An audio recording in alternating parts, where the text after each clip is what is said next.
My name is Monica Reeves. I'm in my late 30s now. I work in strategy and operations, one of those behind-the-scenes roles where things don't fall apart because someone like me quietly made sure they wouldn't. Most people describe me as calm, practical, and dependable. The kind of person who doesn't panic. The kind of person who can always figure things out. That's how I've been seen for most of my life. If you met me briefly, you might assume I grew up with a lot of support, maybe even privilege. I don't speak with bitterness. I don't overshare. I'm careful with my words. That restraint often gets mistaken for emotional distance, or worse, a lack of need.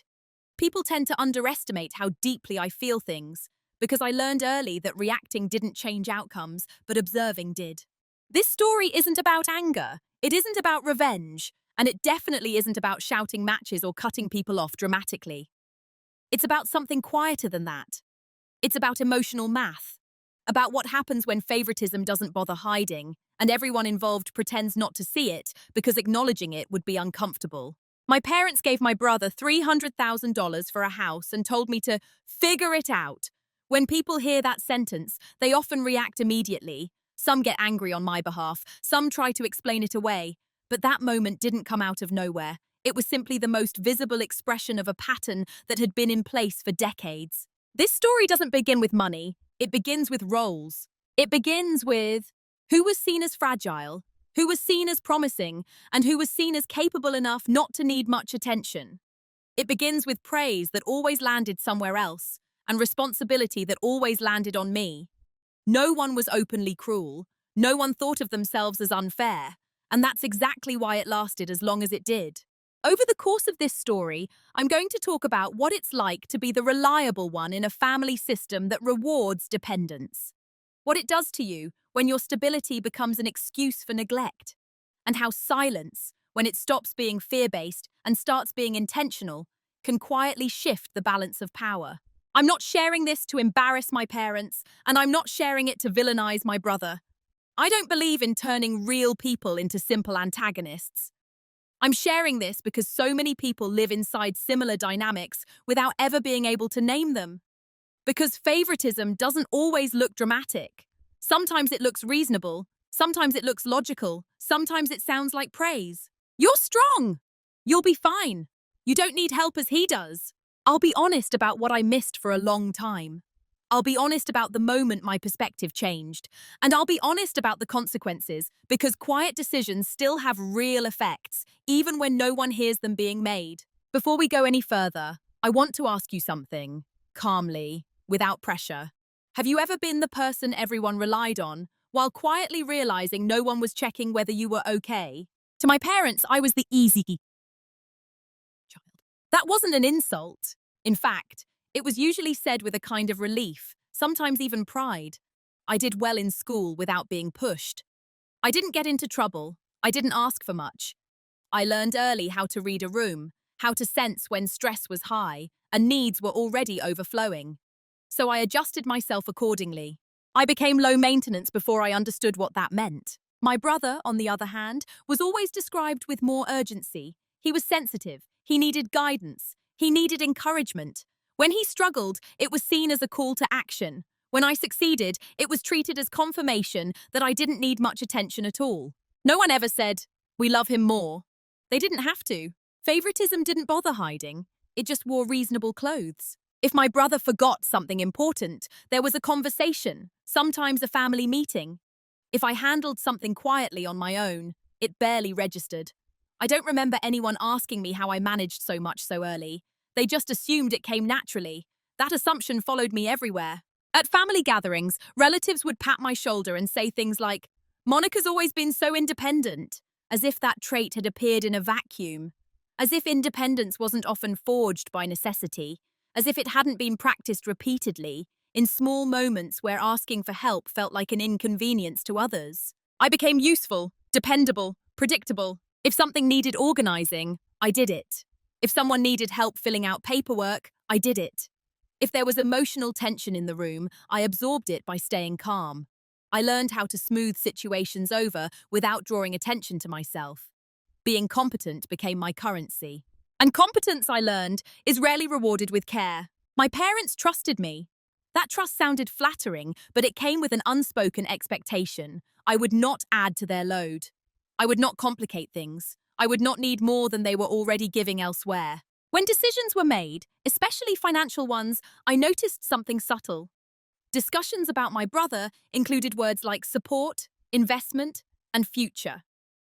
Discussions about me included words like practical, realistic, and manageable. There was always an assumption that I would adapt. I didn't protest, not because I didn't feel it, but because I couldn't quite name it yet. I told myself it was normal. Families aren't equal, I thought. Needs are different. Circumstances change. And all of that was true, just not complete. I learned to downplay my own disappointments before they reached my face. I learned how to nod when plans shifted in ways that benefited someone else. I learned how to swallow the small sting of being overlooked without letting it show. Not because I was noble, but because it felt safer. Being the reliable one meant I was rarely checked on. People assume stability means the absence of strain. They don't look for cracks in something that's still standing. What's strange is that I wasn't unhappy all the time. I built a life. I succeeded professionally. I paid my bills. I handled setbacks. On the surface, I was proof that their assumptions were correct. I was fine. But underneath that fineness was a quiet tally. Not resentment, at least not at first. More like a growing awareness, a sense that I occupied a specific role in the family ecosystem, and that role came with limits. I was valued, but not prioritized, trusted, but not invested in. I didn't realize yet that roles, once assigned, tend to harden over time. That the longer you play them without question, the more invisible they become, to others, and eventually to yourself. At this stage in my life, I still believed that fairness would reveal itself eventually, that consistency would be noticed, that being reasonable would be reciprocated. I didn't know yet that this belief was the most expensive thing I was carrying. The first moment I can clearly remember didn't feel dramatic at the time.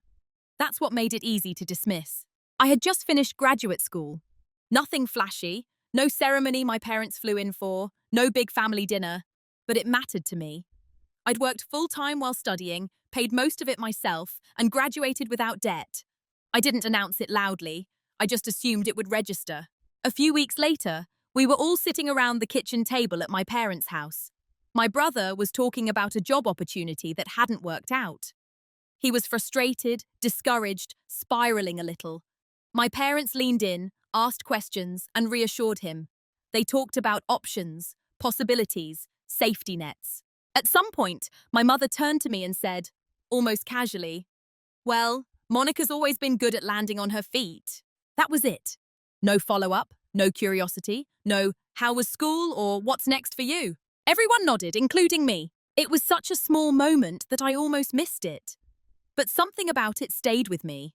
Not because I felt ignored exactly, but because I felt concluded. As if my story had already been wrapped up neatly in their minds. Capable, handled, done. I told myself I was being sensitive. I reminded myself that my brother was going through a hard time. That compassion had to go where the need was loudest. That's how families work like that. Still, later that night, when I was alone, the moment replayed. Not with anger, with confusion. It wasn't just that they hadn't asked about me. It was the certainty with which they assumed I didn't require asking. That assumption showed up again not long after. My parents were helping my brother with a down payment on a car. Not a loan, help. They explained it to me in advance, almost defensively, as if expecting pushback. "You know how he is," my father said. "He just needs a little boost," my mother added. "You understand," they both concluded. And I did understand, or at least I said I did. What no one asked was whether I could have used a boost too, whether I might have wanted help, not because I was failing, but because starting out is hard for everyone, even the ones who look composed. That's the thing about the first small cut. It doesn't bleed, it doesn't demand attention, it just creates a quiet awareness that you occupy a different category. From that point on, I started noticing patterns I hadn't named before. When money was discussed, I was spoken to like a peer, someone who would rationally accept limitations. My brother was spoken to like a responsibility, someone whose struggles needed buffering. When I shared a challenge, it was met with confidence in my resilience rather than concern. "You'll figure it out. You always do. You're good at that kind of thing." Those words sound supportive. They even feel like compliments, but when repeated often enough, they become a ceiling rather than encouragement. What made it harder was that no one else seemed to notice. The extended family praised my parents for being so supportive. Friends admired the closeness between my brother and our parents. If I hinted at imbalance, it sounded petty, even to my own ears. So I stopped hinting. I started editing myself. I learned which feelings were welcome and which were inconvenient. I shared successes sparingly. I shared difficulties only once I had already solved them. I didn't want to disrupt the narrative that I was fine. And slowly, without anyone announcing it, that narrative became policy. Looking back, I don't blame myself for not speaking up then. I didn't yet have the language for what was happening. I thought fairness was something that eventually corrected itself. I thought patience was maturity.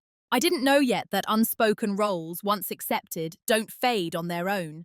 They deepen, they sharpen, and they wait. That first small cut didn't hurt much, but it taught me exactly where the blade was. Once something repeats often enough, it stops feeling like an event and starts feeling like weather. That's what happened next. There was no single moment where I said, "This is unfair." Instead, there were dozens of small moments where I quietly adjusted my expectations downward. Not consciously at first. It felt practical, mature, like choosing peace over conflict. If my parents forgot to tell me about a family plan until the last minute, I rearranged my schedule. If my brother needed help again, financial, emotional, logistical, it was framed as temporary. Just until he got back on his feet. Again and again. Each time, I told myself the same story. This is just how families work. Someone has to be the stable one. The thing about being the stable one is that your limits are rarely tested, because no one bothers to look for them. Your silence is interpreted as agreement. Your flexibility becomes expectation. I started to notice how often I was informed rather than consulted. Decisions were presented to me as already made, with a tone that assumed I would understand, and I usually did. Or at least I said I did. "Is this okay with you?" was replaced by, "You're okay with this, right?" It sounds like a small linguistic shift. It isn't. By then, I had built a solid career. I paid rent in a city my parents had never lived in. I handled health insurance, taxes, and emergencies. On paper, I was independent. In reality, my independence was being quietly used as justification. If my brother asked for help, it was because he needed it. If I didn't ask, it was proof I didn't. What I didn't realize yet was that I had trained them too. I had trained them to believe that I didn't require reassurance, that I didn't need backup, that emotional or financial support would be wasted on me because I would manage regardless. There's a strange loneliness that comes with being perceived as endlessly capable. People stop imagining you in moments of fear. They don't picture you overwhelmed. They don't wonder if you're tired. And I helped maintain that image because challenging it felt risky. I worried that if I asked for more, I'd be seen as selfish or dramatic or ungrateful, so I kept quiet. When my parents talked about retirement, they joked about moving closer to my brother someday. When they talked about family support, it always angled toward him. I noticed it. I logged it. But I told myself it wasn't personal. Disrespect doesn't always arrive with cruelty. Sometimes it arrives with convenience. It was convenient for them to believe I didn't need as much. It was convenient for the family system to lean on my reliability without examining the cost. And it was convenient for me to believe that endurance was a virtue. The most dangerous part was how normal it all began to feel. I stopped expecting acknowledgement. I stopped imagining equal consideration. I stopped wondering what it would be like to be checked on first instead of last. That kind of imagining felt indulgent. Instead, I focused on being reasonable. I became very good at understanding everyone else's perspective. I could explain my parents' logic better than they could. I could justify their choices before anyone asked. That skill, empathy without boundaries, kept the peace. It also slowly erased me. The disrespect was subtle, but it was consistent. And consistency is what makes something believable. By the time a larger imbalance appeared, it didn't shock me. It felt inevitable, as if the conclusion had already been written, and we were all just moving toward it at different speeds. What I didn't know yet was that something inside me had already started to shift. Not anger, not rebellion, awareness. A quiet recognition that being understanding had come at a price. That silence, when chosen automatically, is not the same as silence chosen intentionally. I was still playing my role, still reliable, still calm. But somewhere beneath that calm, a question had begun to form, one I hadn't dared ask out loud yet. What happens if I stop making this easy for everyone else? Roles in families are rarely announced. They emerge quietly, through repetition, reward, and relief. By the time I noticed mine clearly, it had already been in place for years. I was the one who didn't complicate things. If something went wrong, I adapted. If plans changed, I adjusted. If someone needed help moving, reviewing a contract, or proofreading a document, I was called. Not because I was the best option, but because I was the safest one. I would say yes. I would do it well, and I would not ask for anything in return. My brother's role was different. His needs created movement. His emotions created urgency. When he struggled, the family gathered around him. When I struggled, it happened quietly, off to the side, after the main event was over. No one ever said, "Monica doesn't need support." They just behaved as if that were true. The role I was assigned came with praise, but it was a very specific kind. I was mature, grounded, responsible. Those words sound positive, and they are, but they also came with an expectation of self-containment. I was allowed competence, not need, stability, not messiness. I started to realize that my usefulness was conditional. As long as I remained reliable, I was valued. As long as I didn't disrupt the flow, I was appreciated. My role was to absorb uncertainty so others didn't have to. And I played it well. Part of me believed this was what love looked like. Showing up, being strong, not asking for more than what was offered. I had internalized the idea that wanting equal consideration was somehow childish, that fairness was less important than harmony. But harmony, I was learning, often means someone is swallowing the imbalance. Family conversations made this clearer over time. When future plans were discussed, my life was treated as flexible, movable, and adjustable. My brother's life was treated as something that needed protecting. "You could always work remotely," they'd say to me. "He really needs to be near us right now," they'd say about him. Even hypotheticals revealed the hierarchy. If something happened to my parents, it was assumed I would step in, manage things, and handle logistics. No one asked whether I wanted that responsibility. It was simply understood. Competence invites obligation. What struck me most wasn't the unfairness itself, it was how invisible it was to everyone else. My parents genuinely believed they were being reasonable. They saw themselves as responding to circumstances, not creating patterns. And maybe that's what made it hardest to challenge. There was no villain to point to, no explosive conflict to react against. Just a slow, steady accumulation of expectation placed on one person, because she had proven she could carry it. I didn't confront them. Not yet. I didn't withdraw either. I continued showing up, continued being dependable. But something had changed in how I observed the situation. I began to see my role not as an identity, but as a position. One that benefited others more than it benefited me. That realization was unsettling. It meant I couldn't keep telling myself this was accidental. It meant acknowledging that my silence wasn't just patience, it was participation. I was helping maintain a system that worked against me because it worked for everyone else. That didn't make me angry, it made me careful. I started paying closer attention to what was assumed of me versus what was offered. I noticed how quickly my availability was taken for granted. I noticed how rarely anyone checked whether the weight I carried had become heavy. And for the first time, I asked myself a quiet question I had never considered before. If this is the role they expect me to play forever, do I actually consent to it? I didn't answer that question yet. But once a question like that exists, it doesn't disappear. The day something shifted wasn't dramatic. There was no argument, no raised voices, no final straw that snapped loudly in half. It was an ordinary afternoon phone call. My mother had called to check in, which usually meant she had an update to share rather than a question to ask. We talked about small things first: work, weather, a mutual acquaintance. Then her tone changed slightly, the way it always did when she was about to deliver information she'd already decided I would accept. They were helping my brother again. This time, it wasn't a small amount. It was a temporary solution that involved a significant transfer of money to cover a housing situation that hadn't worked out. She explained it carefully, almost rehearsed, listing reasons before I had a chance to respond. "He just needs stability right now," she said. "This will help him reset." It's not forever. I listened. I nodded, even though she couldn't see me. And then, without planning to, I asked a simple question. Have you thought about how this affects things the long term? There was a pause, not long, just long enough to register. Well, she said slowly, you're different. You'll be fine. That was it. Not cruel, not dismissive in tone, just final. Something in me went very still. It wasn't hurt. It wasn't anger. It was clarity. For the first time, I heard the sentence not as reassurance, but as a boundary, one drawn around who was allowed to need and who was expected to adapt. I realized then that this wasn't about fairness or timing or circumstance. It was about identity. In their minds, my brother was someone things happened to. I was someone who handled things that were handled by others. After we hung up, I sat quietly for a long time. I didn't cry. I didn't spiral. I just let the realization settle without rushing to soothe it away.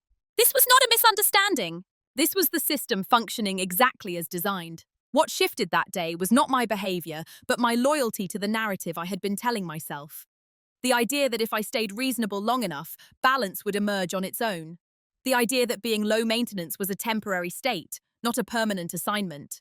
I saw very clearly that nothing was going to change unless I changed my position within it. And changing my position did not require confrontation. It required withdrawal, not emotional withdrawal, not punishment, but something subtler. I stopped preemptively making things easy. I didn't announce this decision. I didn't even fully articulate it to myself yet. I just noticed that the automatic yes had disappeared. The immediate reassurance was gone. The impulse to explain and justify had softened. Silence began to feel different. Before, my silence had been passive, a way to avoid friction. Now, it felt deliberate, observant, protective. I didn't argue with my parents about the money. I didn't demand equal treatment. I didn't list examples or present evidence. I understood, finally, that explaining would only invite negotiation within rules I hadn't agreed to. Instead, I let them assume I was fine. But this time, I let that assumption work in a different direction. I began to separate what they believed about me from what I actually owed them. I started asking myself questions I'd never prioritized before. What information do they need? What access have I been giving automatically?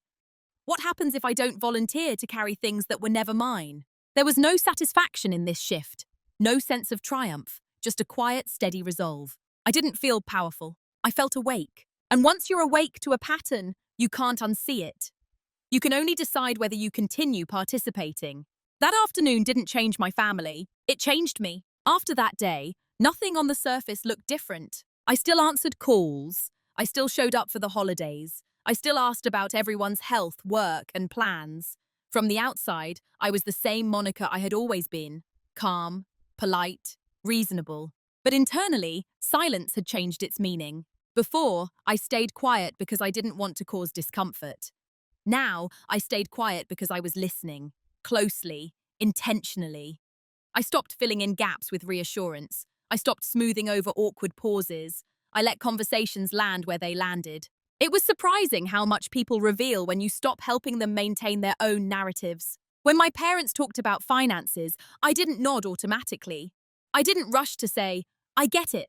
I simply listened. When they explained another decision that benefited my brother, I didn't offer emotional cover by validating it out loud. I said things like, okay, and nothing more. They mistook this for understanding. That misunderstanding worked in my favor, because while they believed nothing had changed, I was quietly reclaiming space. I started keeping certain details of my life private, not out of secrecy, but out of discernment. I stopped sharing challenges in real time. I stopped offering solutions to problems that weren't mine. When my brother called, venting about something he'd gotten himself into, I listened without strategizing, without fixing, without calling my parents on his behalf. I let the weight stay where it belonged. At first, it felt uncomfortable, almost wrong. I had been trained to respond, to rescue, to anticipate. Resisting that impulse required discipline. Silence, I learned, is not the absence of action. It is an action. Others interpreted it as distance, or distraction, or maturity. No one interpreted it as strength. That was fine. In fact, it was ideal. Because strength, when visible, invites negotiation. Quiet competence, when withdrawn, creates uncertainty. People begin to notice the absence without understanding its cause. My parents started filling the silence themselves, explaining more, justifying decisions preemptively. They didn't ask me directly what I thought, but I could sense a subtle shift in their tone. Less certainty, more reassurance. They still assumed I would adapt. What they didn't see was that I was no longer organizing my life around their assumptions. I began making decisions without running them by anyone. I consulted professionals instead of family. I reviewed documents carefully. I tracked patterns, financial, emotional, logistical, not with bitterness, but with clarity. This wasn't revenge, it was recalibration. Silence gave me time to think without interference, without being talked out of my perceptions, without being reminded how reasonable I was supposed to be. And in that quiet, something else became clear. The system relied on my predictability. As long as I remained available, flexible, and emotionally accessible, everyone else could continue as they were. My silence, when it stopped feeding that system, introduced friction, not through confrontation, but through absence. They began to notice that I wasn't stepping in as quickly, that I wasn't volunteering solutions, that I wasn't reassuring them that everything would work out. They didn't challenge me. They didn't accuse me of anything. They simply adjusted, temporarily, by leaning harder on the structures they already favored, which told me everything I needed to know. Silence, I realized, was no longer about endurance. It was about choice. And when silence is chosen, it stops being a weakness. It becomes a boundary that doesn't require explanation. I wasn't trying to teach anyone a lesson. I wasn't waiting for an apology. I was gathering information, letting reality reveal itself without my intervention. Because before you change a system, you have to understand exactly how it functions when you stop holding it together. While everyone assumed nothing had changed, something very important had. I stopped reacting and started preparing. Not in a dramatic way. There were no secret spreadsheets labeled exit plan. No late-night fantasies of confrontation. Preparation, for me, looked like attention. It looked like documentation. It looked like finally treating my own future with the same seriousness I had always extended to everyone else's. What they never noticed was how much access they'd had to me before, and how quietly that access was closing. I began by taking stock of my financial life with a level of precision I hadn't needed before.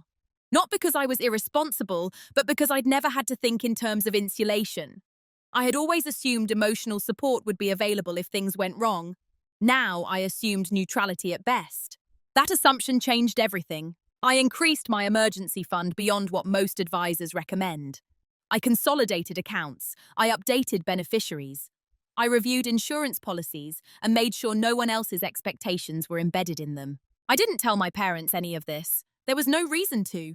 At the same time, I started paying closer attention to family history. Not the emotional kind, but the structural kind. Who had paid for what?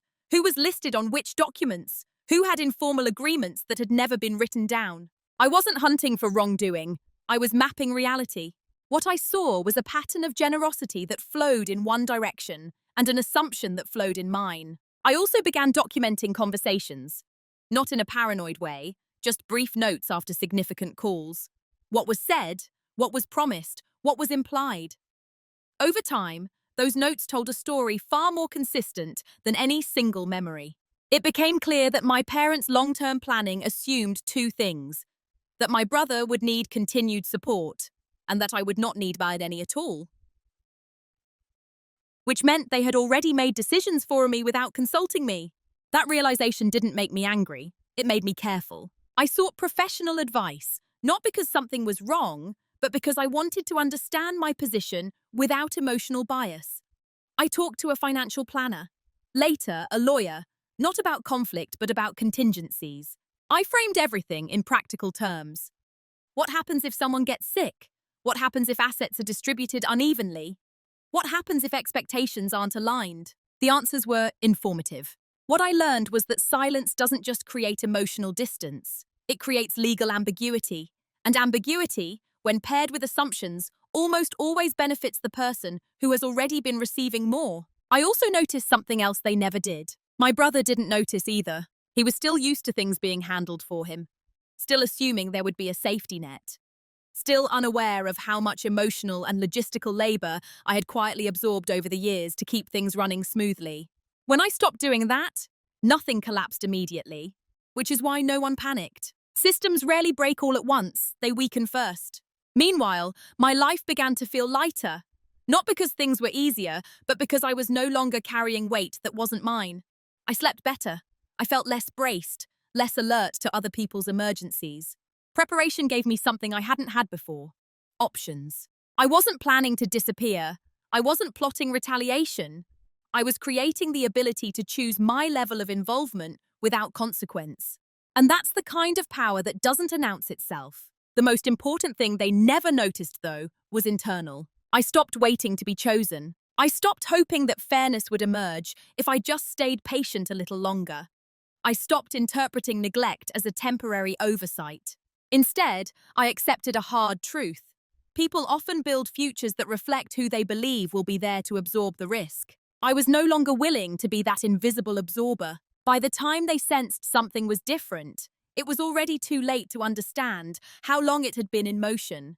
Because preparation, done quietly, doesn't look like rebellion. It looks like normalcy, right up until the moment it becomes irreversible. The reveal wasn't something I shared with anyone. There was no moment where I sat back and thought, this changes everything.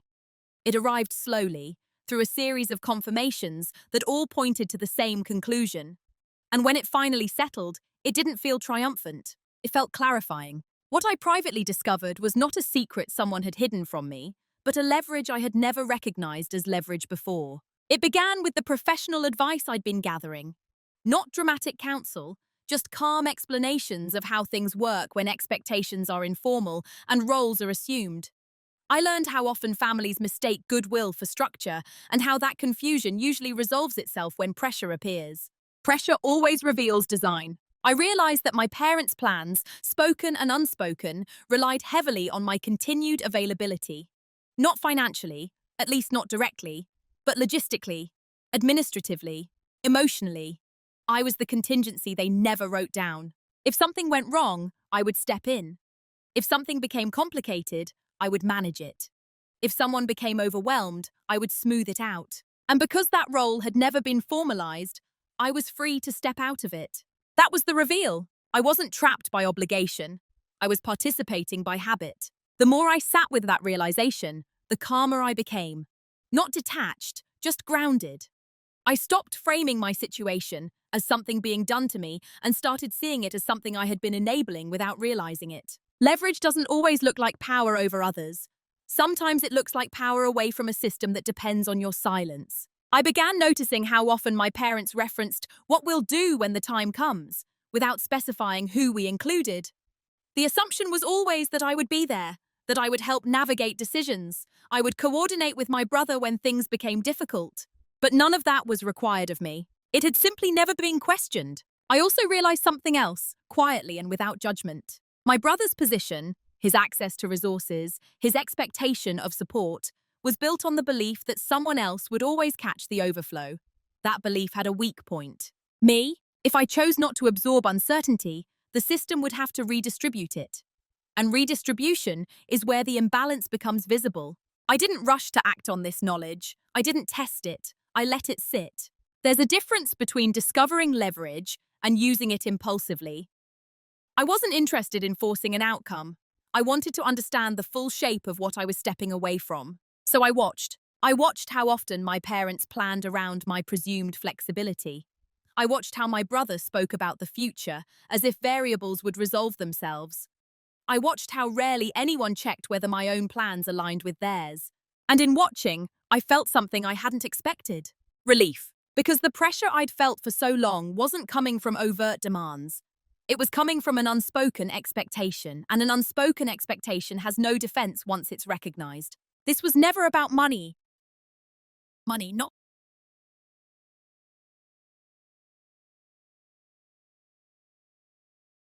The $300,000 would come later, as a symbol. But the leverage existed long before that number was spoken. It existed in the quiet agreement that I would always adjust first. Once I saw that clearly, I also saw how easily it could end. Not through confrontation, not through refusal, but through redefinition. I began reframing my future without reference to my family's assumptions. I made plans that didn't include geographic flexibility. I committed to projects that couldn't be paused. I aligned my life with priorities that required my full attention. None of this was announced. None of it was explained. I simply stopped positioning myself as available by default. The reveal in the end was internal. I wasn't powerless. I wasn't overlooked by accident. And I didn't need permission to stop compensating for imbalance. I had something more durable than anger. I had clarity. And clarity once reached doesn't make noise. The decision point didn't arrive with urgency. No deadline, no ultimatum, no moment where someone forced my hand. That's what made it real. By the time I reached it, I already understood my options. I just hadn't chosen one yet. I could continue as I was, quietly aware, quietly prepared, while still allowing the system to rely on me when it mattered most. That path required no explanation, no discomfort. It would preserve the image everyone had of me, dependable, adaptable, endlessly reasonable. I could also confront my parents directly, lay everything out, explain how the patterns had affected me, ask for acknowledgement, possibly even ask for balance. That option looked honest on the surface, but it came with risk. Not of anger, but of dismissal. Of being told it wasn't intentional, of being reassured without anything actually changing. Then there was the third option, the irreversible one. It didn't involve cutting anyone off. It didn't involve punishment. It involved quietly removing myself from the role I had been assigned, without asking for permission and without offering a substitute. That option required me to accept something difficult, that people might misunderstand my choice, and that misunderstanding might never be corrected. For a long time, I had equated being understood with being fair. Letting go of that need felt like stepping off something solid. I took time before deciding, real time. Weeks of sitting with the discomfort, of noticing when the old reflex to accommodate surfaced and deliberately not acting on it. The decision wasn't made in anger. It was made in alignment. I chose to build my life in a way that could not be easily adjusted around someone else's needs. I accepted commitments that limited my flexibility. I structured my finances around long-term stability rather than availability. I made myself less convenient. That was the decision. Once made, it couldn't be undone without a high cost, and I knew that. This wasn't about proving a point. It was about protecting my future self from a role she hadn't agreed to inherit. The strange thing was how calm I felt after deciding. No rush of adrenaline, no fear, just a quiet sense of finality. I didn't announce the decision. I didn't explain it. I simply lived it. When conversations turned toward hypothetical futures, retirement, health, family logistics, I didn't insert myself. I didn't volunteer. I let the silence sit. When asked vague questions like, "You'd be able to help with that, right?" I responded with clarity, not apology. "I'm not planning my life around that." The reactions were subtle at first. A pause, a change in tone, a quick pivot to another topic. No one challenged me directly. That told me I had chosen correctly. Because systems don't resist change loudly at first. They test it gently, looking for weakness. When they don't find any, they start adjusting. I knew there would be consequences, not dramatic ones, but real ones. Confusion, discomfort, a gradual realization that assumptions were no longer holding. I accepted that. I also accepted that this choice would likely be interpreted as distance rather than boundary, as independence rather than intention. And that was okay. What mattered was that for the first time, my life was not being quietly shaped around someone else's future. The decision point wasn't about money. It wasn't even about fairness. It was about consent. And once I realized I could withdraw consent without raising my voice, the choice became clear. Once the decision was made, action followed, but not in a way anyone could point to. There were no announcements, no dramatic shifts, no visible declarations of independence. From the outside, my life looked steady, even familiar. But beneath that surface, I was moving with intention, silently. I started by formalizing things I had always kept informal. Not emotionally, structurally. I made my plans concrete. I chose long-term commitments that couldn't be easily rearranged for someone else's convenience. I anchored myself to timelines and obligations that were mine alone. This wasn't defiance, it was disinst. I updated documents that had been sitting untouched for years. I clarified contingencies. I made sure that my future didn't rely on goodwill, assumptions, or verbal understandings. Everything that mattered was documented, explicit, and aligned with my priorities. No one needed to know. I also changed how I responded to requests, not by refusing outright, but by asking questions I'd never asked before. When do you need an answer? What other options are you considering? Have you already decided what you're going to do? Those questions shifted the dynamic quietly. They slowed conversations down. They returned responsibility to the person asking. And they signaled, without confrontation, that my availability was no longer automatic. Most people didn't notice the shift consciously. They just felt a slight resistance where there had once been ease. My parents still believed I was fine, still believed I would figure things out. That assumption gave me cover. They didn't look closely at my choices because they didn't feel the need to. That worked in my favor. Meanwhile, I stopped filling gaps before they became visible. If something was unclear, I let it stay that way. If someone assumed I would handle a detail, I waited to see if they would ask, or if they would handle it themselves. Sometimes they did, sometimes they didn't. Either way, I learned something. Silence, when paired with consistency, changes expectations faster than explanation ever could. There was also a shift in how I spoke about my life. I stopped using language that suggested flexibility. I stopped framing my plans as tentative or open-ended. I didn't say, I could probably, or I might be able to. I said, that doesn't work for me. I've already committed.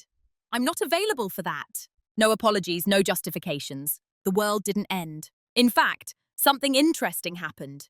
People adjusted. They found alternatives. They solved problems without me. Not because they didn't value me, but because they had to. That was the quiet consequence of moving in silence. I didn't confront my parents during this time. There was nothing to confront.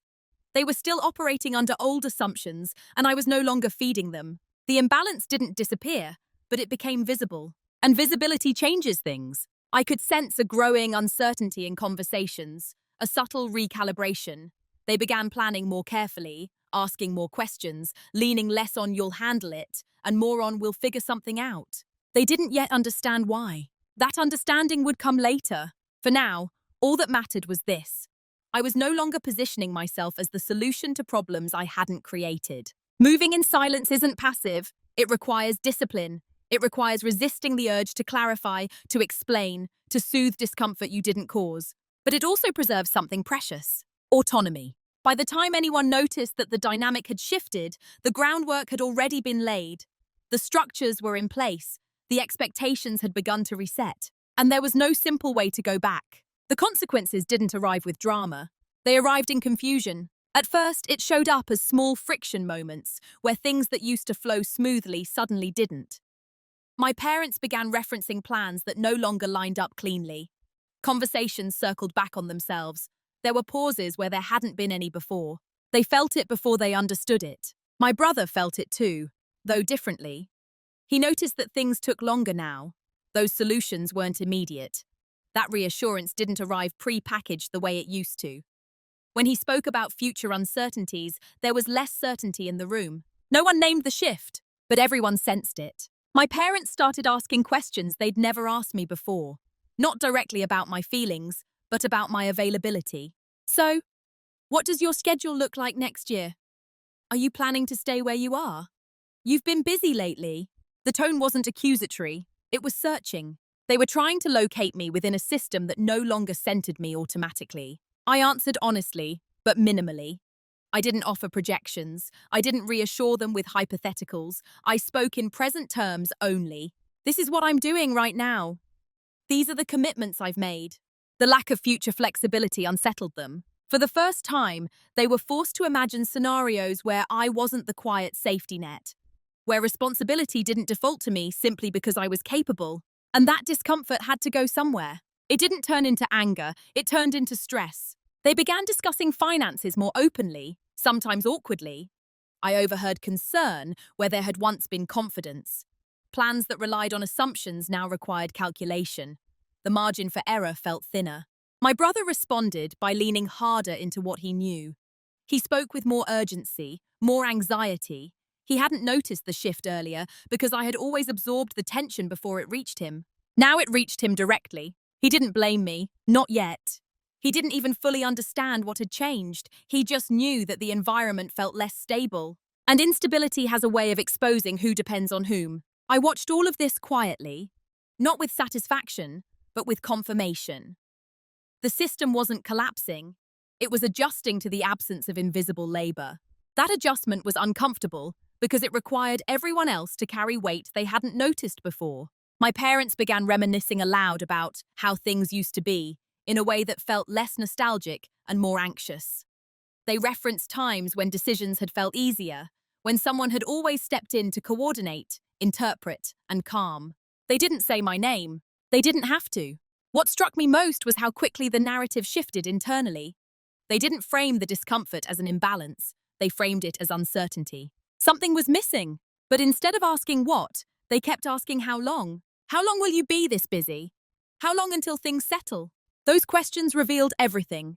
They assumed this was temporary, that I would eventually return to form, that the system would correct itself once I resumed my role. I didn't correct them, because correction would have invited negotiation, and negotiation would have implied reversibility. This wasn't reversible. The consequences weren't punishment. They were exposed. Exposure of how much had been built on the expectation that I would always be available to compensate for the imbalance. Exposure of how little redundancy existed once I stopped doing that. I wasn't cold. I wasn't distant. I was simply no longer absorbing the consequences of other people's choices. And once those consequences had nowhere else to go, they became impossible to ignore. By the time panic surfaced, the window for simple fixes had already closed. It didn't show up as shouting or accusations. It showed up as urgency, wrapped in concern. Phone calls that came a little too often. Questions that circled the same points, as if repetition might produce a different answer. My parents had started to realize that something structural had shifted, not emotionally, but practically. The future they had been picturing no longer aligned with the reality unfolding in front of them. They tried, gently at first, to re-anchor things. My mother began framing conversations around family unity. My father talked more about sticking together and doing what makes sense for everyone. These weren't manipulative statements. They were attempts to re-establish a shared understanding that no longer existed. What they didn't do was ask me what I wanted. They asked how we could make things work. That difference mattered. As pressures increased, financial planning, long-term logistics, my brother's continued instability, they began to sense that the safety net was thinner than they'd assumed. And for the first time, they looked at me not as a constant, but as a variable. That realization brought anxiety. They started proposing compromises, vague ones that required flexibility, but only from me. Well, maybe you wouldn't have to help all the time. It wouldn't be a burden. We're not asking for much. Those phrases landed differently now. Before, I would have softened them, interpreted them generously, filled in the blanks with reassurance. This time, I let them stand as they were. I answered calmly, I'm not making plans around that. That doesn't work for me. No anger, no explanation. That's when the tone shifted. Confusion gave way to urgency. Urgency edged closer to fear. They began referencing the past, how much they had done, how close we were, how they had always trusted me. Not as guilt, exactly. More like an appeal to continuity. But continuity requires consent. What they were feeling, though they couldn't name it, was loss of control over an assumption they had never realized was fragile. They asked finally if something was wrong. I told them the truth, carefully. I've built my life in a way that doesn't leave room for that role anymore. I didn't mention favoritism. I didn't list examples. I didn't revisit old decisions. I spoke in the present, not the past. The silence that followed was heavy, not because they were angry, but because they understood in that moment that this wasn't a phase. This wasn't stress. This wasn't me being busy. This was a boundary they had not anticipated. They tried to adjust after that, to rebalance, to suggest more equitable thinking. But it was too late for incremental changes. The system had already adapted to a different reality. Mine. My brother felt it most sharply. The safety he had assumed was no longer guaranteed. He began asking questions that my parents couldn't answer easily. Questions that pointed directly at the gap where my quiet support used to be. No one blamed me out loud, but I could feel the weight of regret in the room. Regret doesn't always come from cruelty. Sometimes it comes from realizing you built something on a resource you didn't appreciate until it was no longer freely available. They weren't bad people. They were just late. Late to notice the cost of their assumptions, late to recognize that being the strong one doesn't mean being endlessly available. Late to understand that fairness isn't something you retrofit once roles have hardened. By the time they were ready to talk about balance, I had already moved past negotiation. Not out of bitterness, out of alignment. There was nothing to fix, because nothing was broken on my end. I had simply stopped compensating for a structure that no longer worked for me. And once compensation stops, systems reveal whether they were ever sustainable to begin with. The confrontation, when it finally happened, was quiet. No raised voices, no accusations layered with emotion, no rehearsed speeches. It took place at the kitchen table, the same one where so many decisions had been discussed, as if they were already settled. My parents had asked to talk. Not urgently, carefully. I could tell they had prepared, though not in the way people do when they plan to defend themselves. It felt more like they were bracing for information they weren't sure they wanted to hear. My mother spoke first. "We feel like something's changed," she said. "With you." I nodded. Not in agreement, in acknowledgement. They waited. I let the silence sit long enough that they had to stay present in it. My father followed. "We just want to understand." That sentence mattered more than anything else they said that day. So I spoke, not emotionally, not defensively, but precisely. "I didn't leave," I said. "I didn't pull away. I just stopped arranging my life around assumptions that were never discussed." They looked at each other, confused, processing. I didn't bring up money yet. I didn't mention my brother. I stayed focused on structure, not blame.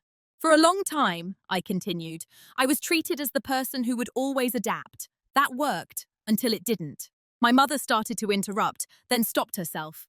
That restraint told me she was listening, even if she didn't like where this was going. "We never meant," she began. "I know," I said gently. "That's not the point." The room felt heavy, but not hostile. This wasn't a trial. It was an inventory. I explained how decisions had been made with the assumption that I didn't need support, because I hadn't asked for it. How that assumption had slowly turned into an expectation. How expectation had turned into default. I didn't list examples. I didn't argue intent. I described outcomes. When the money finally came up, the $300,000, it landed differently than it would have months earlier. Not as an accusation, but as context.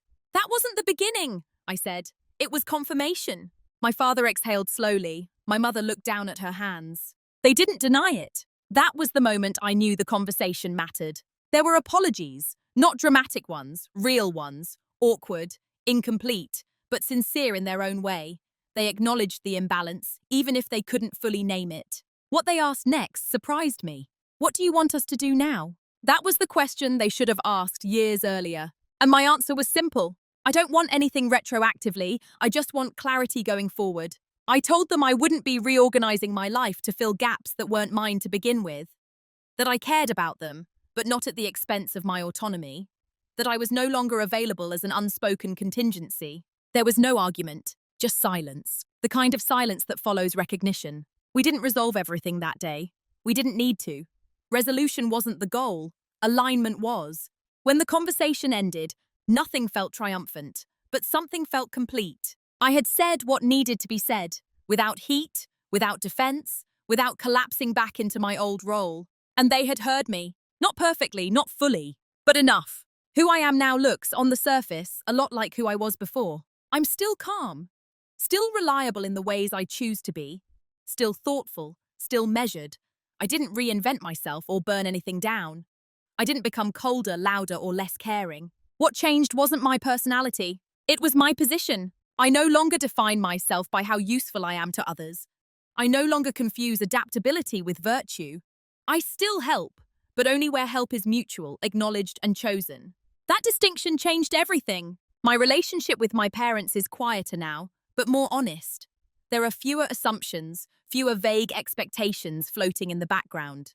When they ask for something, it's a request, not a default. And when I say no, it doesn't require justification. They still struggle sometimes. Old habits don't dissolve overnight, but they pause more. They ask more questions. They plan with greater specificity. Not because I demanded it, because they have to. My brother and I exist in a different dynamic now. Not distant, but clearer. He no longer assumes I'll step in automatically. When he asks for help, it's direct. And when I decline, It's accepted, even if reluctantly. That clarity has forced him to grow in ways no amount of support ever could. As for me, the most noticeable change is internal. I don't brace myself when the phone rings. I don't anticipate emergencies that aren't mine. I don't carry quite a resentment disguised as patience. My energy goes where it's chosen, not where it's expected. I've built a life that doesn't hinge on being the strong one. A life where strength includes boundaries, rest, and self-respect.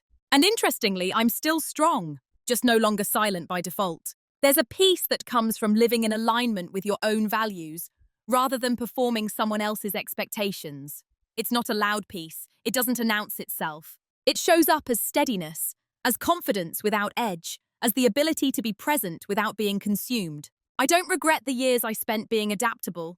They taught me discipline, empathy, and resilience. But I don't romanticize them either. Being overlooked doesn't make you noble. Choosing yourself doesn't make you selfish. Those truths coexist now without conflict. If there's one thing I understand more clearly than ever, it's this. Systems don't change because someone suffers quietly inside them. They change when the person holding them together steps back, with intention. I didn't become less loving. I became less vulnerable to imbalance. And that I've learned. It's not abandonment. It's adulthood. When people hear stories like this, they often look for a clean moral, a villain, a victory, someone who was right and someone who was wrong. Real life rarely offers that kind of simplicity. My parents weren't cruel. They didn't wake up intending to favor one child over another. They made decisions that felt practical in the moment, compassionate even.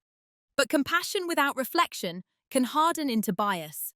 And bias, when left unexamined, becomes structure. What I learned through all of this is something I wish I'd understood much earlier. Fairness isn't just about outcomes. It's about assumptions. Who is assumed to cope? Who is assumed to need? Who is assumed to adjust? Those assumptions shape entire futures. For a long time, I believed that staying quiet was maturity.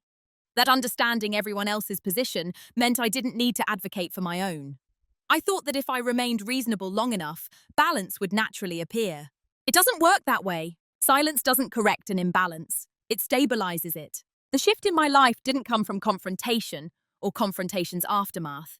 It came from something quieter and far more uncomfortable, withdrawing my automatic participation in a system that benefited from my silence. Not angrily, not dramatically, just intentionally. And here's the part that matters most to me now. I didn't get even. I didn't win. I didn't take anything away. I simply stopped giving what was never acknowledged as a gift in the first place. That choice didn't make me harder. It made it clearer. It allowed my relationships to exist on more honest terms, even when that honesty was uncomfortable. If you're listening to this and recognizing yourself somewhere in it, I want to say this gently. Being the capable one doesn't mean you're obligated to absorb imbalance forever. Being strong doesn't disqualify you from support. And choosing yourself doesn't mean you love others less. It means you're no longer volunteering to disappear. Families, workplaces, friendships, any system will often default to the path of least resistance.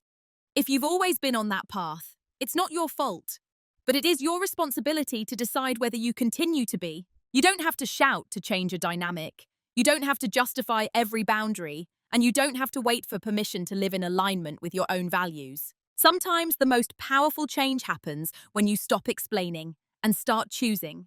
I'll leave you with one question, and I'd genuinely love to hear your thoughts in the comments. Have you ever been cast as the strong one? And if so, what did it cost you before you noticed? Video hữu ích, hãy ấn like và đăng ký kênh để ủng hộ mình nhé.